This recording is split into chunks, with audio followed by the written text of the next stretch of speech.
इश्क को एक जहरीले सांप ने काट लिया और जी हाँ, वो असली सांप था, आपकी जहरीली एक्स गर्लफ्रेंड नहीं थी। डर के मारे उसने फोन निकाला और हेल्प के लिए कॉल करना चाहा, लेकिन फोन उसके हाथ से स्लिप हो गया और पत्थर के बीच की क्रैक में जा गिरा। मजबूरी में उसने जेब से एक छोटा सा चप्पू निकाला, घाव को कट किया और चूस कर सारे जहर को बाहर निकालने की कोशिश करने लगा। फिर जब तक उसे होश था वो पूरी तेजी से दौड़ने लगा ताकि वो घर पर पहुंच जाए। घर के अंदर पहुंचते से ही वो बेड पर गिरा और धीरे धीरे करके बेहोश हो गया। पता नहीं कितना वक्त गुजर गया, लेकिन जब इश्क की आंख खुली तब वो जिंदा था। सिर्फ जिंदा ही नहीं था बल्कि उसकी हाथों का घाव भी पूरी तरह भर चुका था। फिर भी सेफ रहने के लिए उसने चेकअप के लिए हॉस्पिटल जाने का डिसाइड किया, लेकिन तभी कुछ बहुत अजीब हुआ। उसकी कार पूरी तरह से धूल से ढकी हुई थी, जैसे कि बहुत अरसे से यूज ही नहीं हुई हो। उसने ज्यादा सोचा नहीं, बस गाड़ी को साफ किया और कार लेकर टाउन की तरफ निकल पड़ा। लेकिन जैसे ही वो टाउन में एंटर किया उसे सब कुछ और भी ज्यादा अजीब लगने लगा। जो सड़कों पर हमेशा ट्रैफिक रहता था, भीड़ भाड़ रहती थी, वो सारी सड़कें एकदम खाली थी। चारों तरफ बस सन्नाटा छाया हुआ था, जैसे सारे लोग किसी खौफ में सब कुछ छोड़कर फरार हो गए हो। और उससे भयानक तो ये था कि रास्ते में सड़ी हुई लाशें पड़ी हुई थी। तभी उसे इमरजेंसी इवैक्यूएशन ऑर्डर लिखा हुआ एक इमरजेंसी बोर्ड दिखा।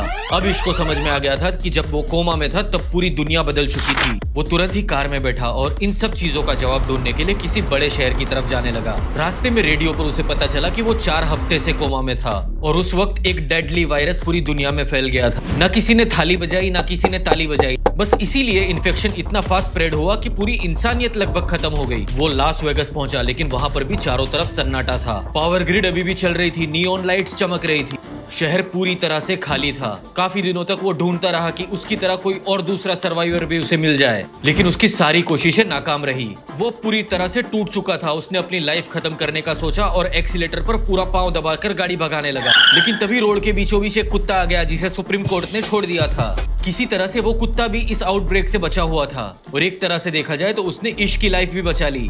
अब इश्क ने इस डॉग को अपना लिया और उसका नाम रखा लकी। लकी के साथ रहकर अब उसे जीने की एक नई उम्मीद मिल गई। वो लाइब्रेरी पहुंचा और उसने सर्वाइवल, मेडिकल, मैकेनिक्स, हर तरह की सारी बुक्स पढ़ डाली। धीरे धीरे वो इस नई दुनिया के साथ एडजस्ट करने लगा था। इश्क और लकी बस ये दोनों एक दूसरे के सहारे जिंदा रह रहे थे। ऐसे ही उन्होंने सुकून से पूरा 1 साल बिता दिया। लेकिन एक दिन इश्क ने दूर आसमान में एक धुआं उड़ता देखा। तो भाई साहब, ये कहानी बस पिछले साल 2024 में रिलीज्ड वेब सीरीज अर्थ अबाइड्स की है। इस वेब सीरीज का अब तक बस एक ही सीजन आया हुआ है। हाय, वैसे मेरा नाम शीश है और अगर आपको भी कहानियां सुनना पसंद है तो फॉलो तो बनता है।